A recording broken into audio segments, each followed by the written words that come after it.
రోజు రాత్రి మనం బయలుదేరాలి. అందరూ వెళ్ళండి, త్వరగా వెళ్ళి మీ బ్యాగ్లన్నీ సర్దుకోండి. ఈలోగా నేను కన్యాదానానికి ఏం కావాలో అవన్నీ నేను ఆయన వెళ్ళి కొనుక్కొచ్చేస్తాం, సరేనా? అరే కౌసల్య, ఒక్క నిమిషం. ఇక్కడ ఏం జరుగుతుందో నాకు కొంచెం అర్థమయ్యేలా చెప్పు. యావండి, అది మన లవ్లీ వాళ్ళ మేనమావ కూతురు పెళ్లి. ఆ పెళ్లికే వెళ్తున్నాం. లవ్లీ, నువ్వు అయిపోయావు. అత్తయ్య గారికి ఇప్పుడు విషయం తెలిసి అందరి ముందు తిట్టేలోపు నీకు నువ్వే అత్తయ్య ముందు నిజం ఒప్పుకోవడం మంచిది. అత్తయ్య గారు, ఈ లోపు నేను అందరికీ భోజనాలు ఏర్పాట్లు చేయనా? అత్తయ్య, అది లేదమ్మా, ఈ రోజు మనం ఇంట్లో భోజనం చేయట్లేదు. ఈ రోజు సరదాగా బయటికి వెళ్ళి భోంచేద్దాం, మీకు కూడా రెస్ట్ దొరుకుతుంది. అవునమ్మగారు, నిజం చెప్పాలంటే అమ్మగారు, ఆ హనీ బండదానికి భోజనం వండి వండి మా మీనాక్షిదేవి చేతులు చూడండి ఎలా కాయలు కాచిపోయాయో. చూడండి మావయ్య గారు. సరే, అలాగే ఈ రోజు మనం బయటికి వెళ్ళి భోంచేద్దాం. సంతోషమేనా? అమ్మా గౌరీ, టీ తీసుకురామ్మా. అలాగే అత్తయ్య.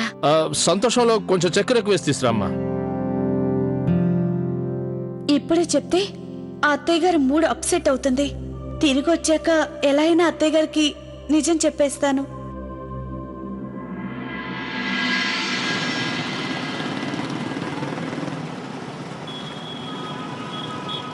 అయినా అలా చీకట్లో కూర్చొని భోజనం చేయటం నాకేమాత్రం నచ్చలేదు. మీకేమో గానీ నాకైతే భలే నచ్చింది నాన్నగారు, చాలా బాగుంది.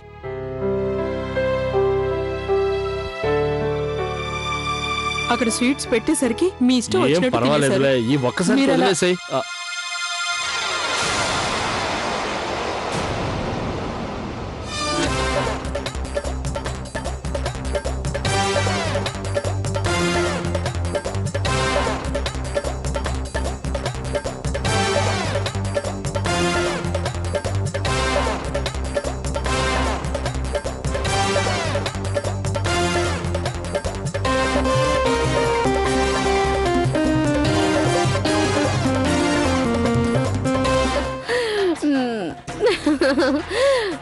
అరే, మీరందరూ తిరిగి వచ్చేసారేంటి? అంటే నా ఉద్దేశం, ఏమైంది? What to do Kausalya darling, నేను ఎంతో పెద్ద పొరపాటు చేశాను అర్థమైంది. నేను సెల్ఫిష్ లా బిహేవ్ చేశాను. నేను బయట రెస్ట్ తీసుకుందామని మీ ఇంటిని ఇలా పట్టించుకోకుండా వెళ్ళిపోయాను. Not fair. పర్వాలేదు ప్యాడీ, అది అది ఇది ఏం లేదు. నువ్వు ఇన్ని రోజుల పాటు మమ్మల్ని అందరినీ ఎంత బాగా చూసుకున్నప్పుడు కేవలం 4 రోజులు నేను నీళ్లు చూసుకోలేనా? నువ్వేం టెన్షన్ పడకు, మేమందరూ నీ ఇంటిని జాగ్రత్తగా చూసుకుంటాం. ప్యాడీ ఆంటీ, అంత కష్టం మీకెందుకు? నేను నా చిన్ననాటి బెస్టెస్ట్ ఫ్రెండ్ కోసం ఆ మాత్రం కష్టపడలేనా చెప్పు? కౌసల్య, నువ్వు హ్యాపీగా వెళ్ళు, మ్యారేజ్ ఎంజాయ్ చెయ్యి. లవ్లీ వాళ్ళ అత్తయ్య మావయ్యని కలవండి. ఇక ఇక్కడ విషయాల గురించి అస్సలు టెన్షన్ పడద్దు. What to do? ఈ బండది ఇలా ప్లేట్ పిరాయించింది. ఇప్పుడేం చేయాలి? నిజం తెలిస్తే అత్తయ్య గారు చంపేస్తారు. రైట్ సే, మీరు హ్యాపీగా వెళ్ళండి. మేము మీ ఇంటిని జాగ్రత్తగా చూసుకుంటాం, మా ఇల్లే అనుకుంటాం. ఓకే?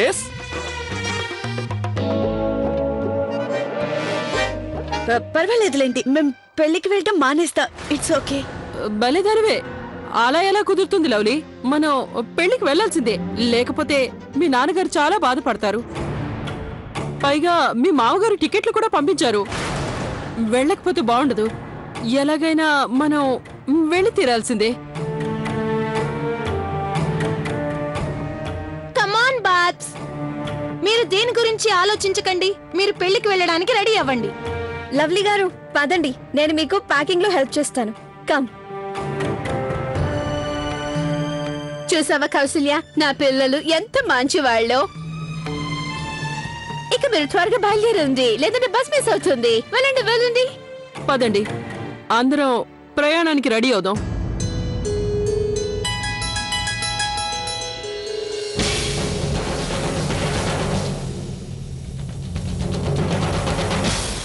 కౌశల్య, ఇక నువ్వు బయలుదేరు, వెళ్ళు, హ్యావ్ ఫన్.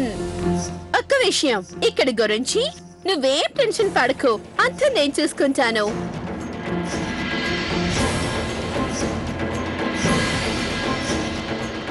వెళ్ళండి వెళ్ళండి, గో గో. అత్తయ్య గారికి చెప్పు నువ్వు కమలా కార్తీక్తో కలిసి నువ్వు వేసిన ప్లాన్ కి ఆ ప్యాడ్ ఆంటీ పెట్టే సరిచేస్తుందని. అత్తయ్య గారు మా మేనమామ ఉన్నారు కదా, తను పెళ్ళి అందరినీ రమ్మన్నారు.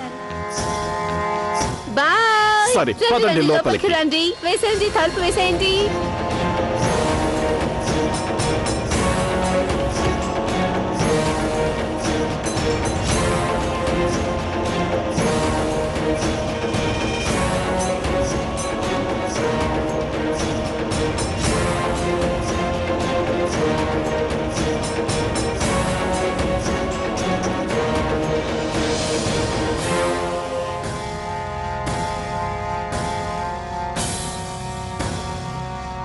అరే అందరూ తొందరగా బయలుదేరండి, లేదంటే బస్సు వెళ్ళిపోతుంది.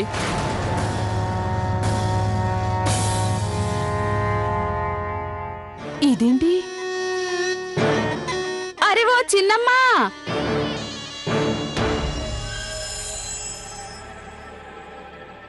చిన్నమ్మ గారు ఉన్నట్టుండి ఎక్కడికి బయలుదేరారు? అది కూడా మొత్తం కుటుంబంతో కలిసి? ఒకవేళ మీరందరూ మీ ఇంటికొచ్చిన అతిథులకి సేవలు చేసి చేసి అలసిపోయి మీరు కూడా ఇంకొకరి ఇంటికి వెళ్తున్నారా ఏంటి? ఆర్తి, మరీ నువ్వు ఎక్కువగా ఆలోచించకు. లవ్లీ వాళ్ళ మేనమామ కూతురి పెళ్ళుంది, అందుకే మేము ఢిల్లీకి వెళ్తున్నాం. అలాగా? లవ్లీ మేనమామ కూతురు పెళ్ళా? కానీ లవ్లీ మొహం చూస్తుంటే నాకెందుకో అనుమానంగా ఉంది చిన్నమ్మ గారు. తన్ని చూస్తుంటే బంధువుల పెళ్లికి వెళ్తున్నట్టు కనిపించడం లేదు. తన్ని చూస్తుంటే సంతోషానికి బదులు టెన్షన్ కనబడుతుంది.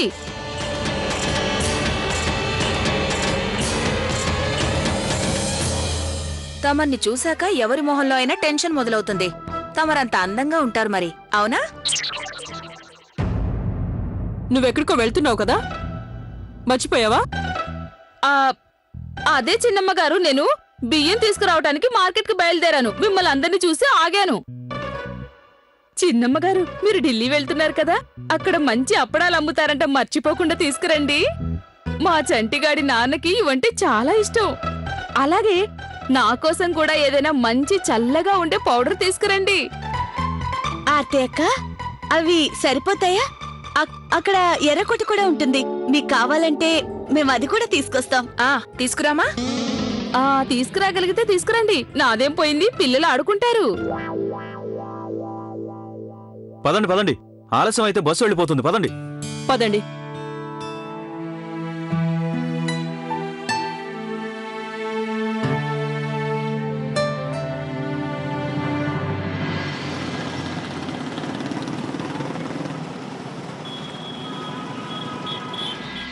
డ్రైవర్, కార్ ఇక్కడ ఆపు.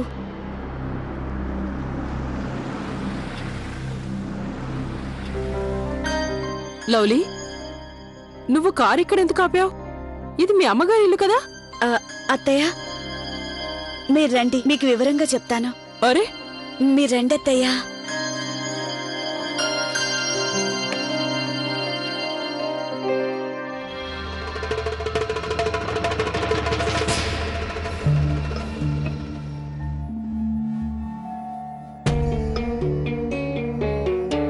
లవ్లీ, ఏమైందమ్మా?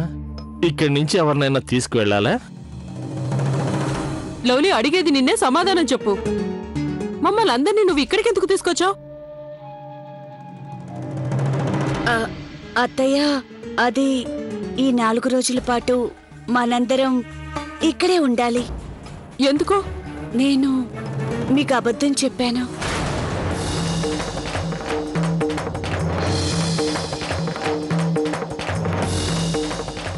ఏంటి, నువ్వు అబద్ధం చెప్పావా? అయినా లవ్లీ, నువ్వు అబద్ధం ఎందుకు చెప్పావు? చూడు లవ్లీ, డీలర్షిప్ పేపర్స్ మీద సైన్ అవ్వలేదని నీకు తెలుసు కదా, అయినా కూడా.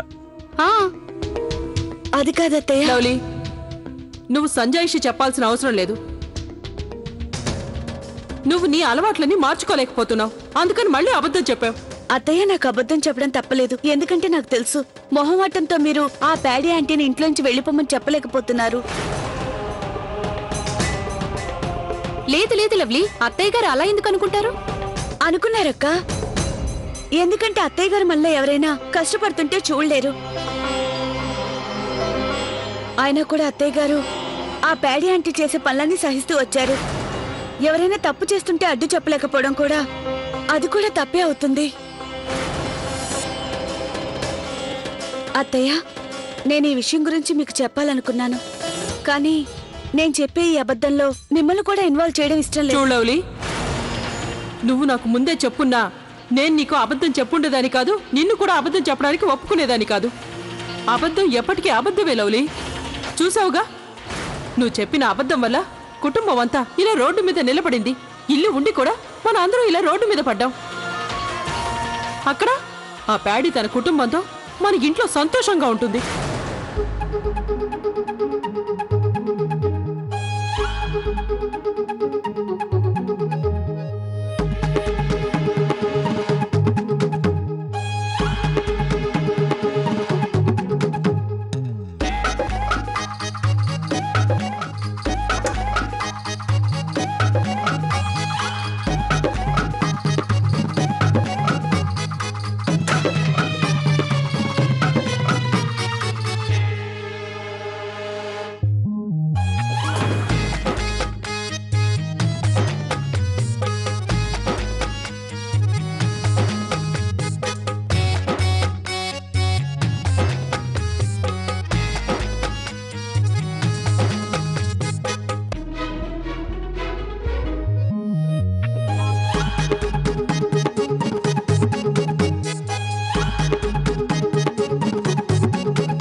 అత్తయ్య గారు, మీరు చెప్పేది నిజమే. నేను చెప్పిన అబద్ధం వల్ల మీరందరూ ఇబ్బంది పడాల్సి వచ్చింది. మీరు లోపలికి రండి అత్తయ్య. అత్తయ్య, ప్లీజ్ ఒప్పుకోండి. నేను చేసిన పనికి మీరందరూ కష్టపడుతున్నారు. ఇది చూసి నేను తట్టుకోలేను. మీరు నన్ను క్షమించి ఇక లోపలికి రండి. నాకు వియ్యంకుల ఇంట్లో తలదాచుకోవడం నాకు ఎంత మాత్రం నచ్చలేదు. మనం అనవసరంగా వాళ్ళని ఇబ్బంది పెట్టడం నాకు అసలు ఇష్టం లేదు. అలాంటిదేం లేదు. ప్రస్తుతానికి మనకి వేరే మార్గం లేదు. అయినా కష్టకాలంలో ఆయన వాళ్లే అండగా నిలబడతారు. ఇది కూడా మీ ఇల్లే కదా. కానీ లవ్లీ, ఒక్క మాటైనా చెప్పకుండా మనం ఇక్కడికొచ్చి ఉండటం కూడా పద్ధతి కాదు కదా. వదినా, ఇప్పుడు మనం ఇంటికి వెళ్ళడం కూడా పద్ధతి కాదు కదా. ప్యాడీ ఆంటీ అడిగే ప్రశ్నలకు మనం ఏమని సమాధానం చెప్తాం? కానీ కార్తీక్, లేదమ్మా, ఈ రోజు రాత్రికి మనం ఇక్కడే ఉందాం. రేపొద్దునే ఇంటికి వెళ్ళి ప్యాడీ ఆంటీని ఇంట్లోంచి వెళ్ళిపోమని చెప్పేద్దాం.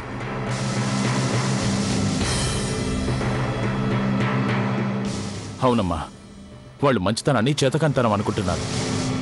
మీరు వాళ్ళతో కఠినంగా మాట్లాడాలి. అవునమ్మా, నేను అదే చెప్పాలనుకుంటున్నాను.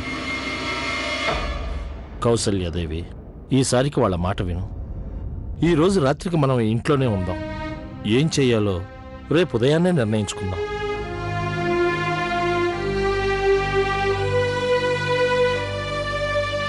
సరే అయితే, మీరందరూ ఇంతగా చెప్తున్నారు కాబట్టి ఈ రోజు రాత్రికి మనం ఇక్కడే ఉందాం.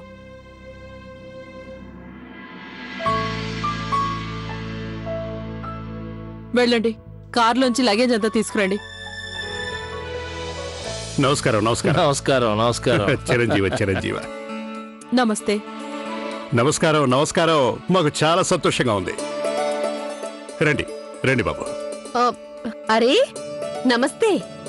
నమస్తే. అరే, అందరూ కలిసి ఇలా వచ్చారే? అదేం లేదు, వచ్చే ముందోసారి ఫోన్ చేసుంటే మీ ఇంటికి వచ్చిన అతిథులు మీకు అవకాశం ఇచ్చినట్టు లేరు. వాళ్ళంతా ఎలా ఉన్నారు? అలాంటిదేం లేదండి. అసలు జరిగిందేమిటంటే... అరే, నిలబెట్టి మాట్లాడతావేంటి మాలతి? తర్వాత మాట్లాడొచ్చులే. అవును, అది నిజమే. సరే, నువ్వు వెళ్ళి వీళ్ళందరి భోజన ఏర్పాట్లు చెయ్యి. నిమిషాలు ఏర్పాటు చేస్తాను. రండి రండి, లోపలికి రండి. రండి రండి రండి. బావగారు, క్షమించండి, నేను పార్టీ అధ్యక్షుడితో కొంచెం మాట్లాడాలి. మీరు కూర్చోండి, నేను 2 నిమిషాలు వచ్చేస్తాను. కూర్చోండి. రండి అత్తయ్య గారు. చెప్పండి సార్. అత్తయ్య గారు కూర్చోండి.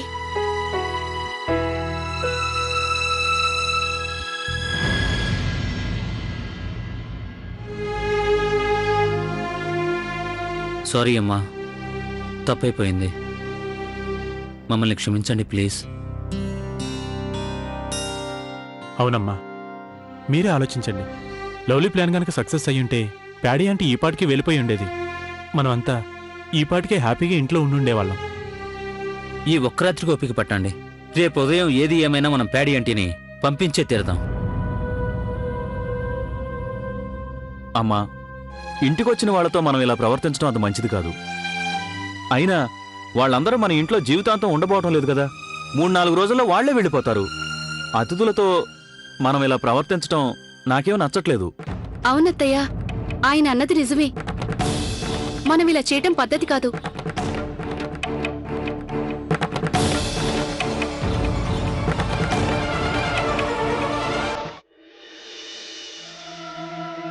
అరే బుజ్జ, తొందరగా తీసుకురా.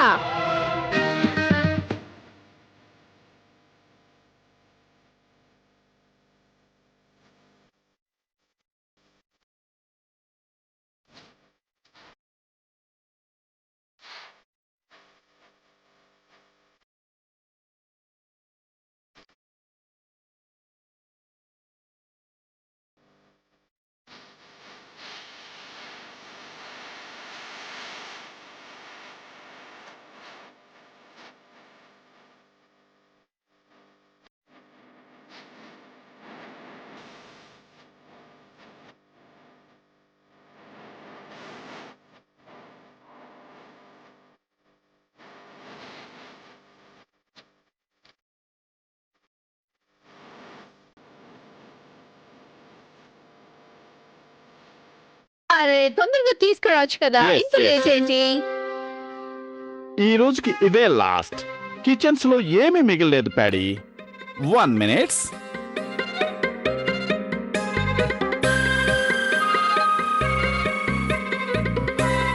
నాకు చాలా నిద్ర వస్తుంది.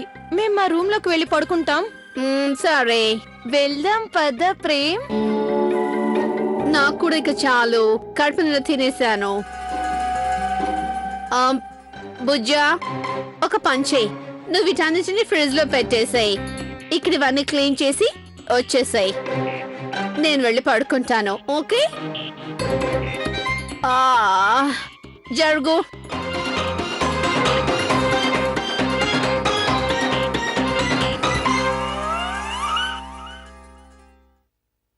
ఇప్పుడు వీటిని క్లీన్ చేయడం నా వల్ల కాదు. టుమారో మార్నింగ్సే చేస్తాను.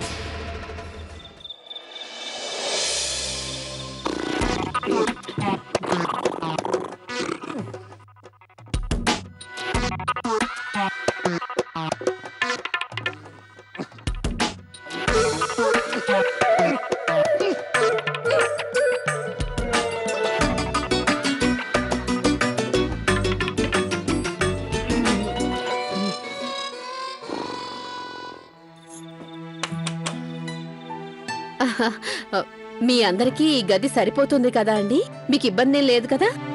అయినా ఇన్ని గదులు ఖాళీగా ఉన్నా కూడా మీరందరూ ఒకే గదిలో ఉంటామని పట్టుబట్టారు. ఇదేం బాలేదు వదినా. ఎందుకు ఇలా చేస్తున్నారు? అలాంటిదేం లేదు అత్తయ్య గారు. మేమందరూ ఒక్క గదిలో హాయిగా ఉంటాం. మీరేం ఫీల్ అవ్వకండి. అంతే కదా గౌరీ అక్కయ్య? అవును, ఏది ఏమైనా ఇంత తక్కువ సమయంలో ఇంతమందికి అన్ని ఏర్పాట్లు చేయటం అంటే అంత సులువైన పనేం కాదు. అది నిజమే కదండి. అయినా వదిన గారు, ఈ ఒక్క రాత్రి కోసమే కదా. రేపొద్దునే మేమందరం మా ఇంటికి వెళ్ళిపోతాం. అలా ఎలా వెళ్ళిపోతారు? ఇక్కడ ఇంకొన్ని రోజులు ఉండండి వదినా. అదేం లేదు వదిన గారు, అనుకోకుండా రావడం వల్ల ఇంటిని అలాగే వదిలేసాం. అవును, అది నిజమే. సర్లేండి, బాగా పొద్దుపోయింది. ఇక మీరు పడుకోండి. Good night. చూడు లవ్లీ, ఎవరికి ఏం అవసరం వచ్చినా సరే నన్ను లేపడానికి మొహమాట పడద్దు.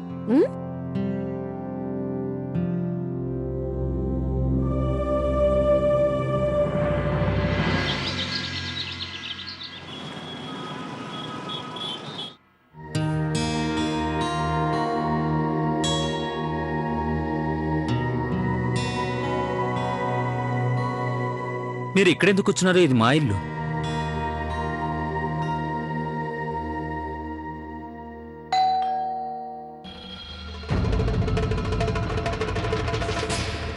ఇంతసేపు అయినా వీళ్ళు తలుపు తీరేంటి?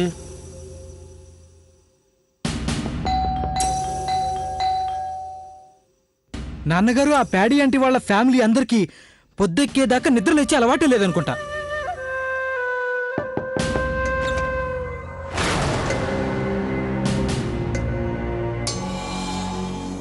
ఎవరు మీరు? ఏంటి మీ ప్రాబ్లం?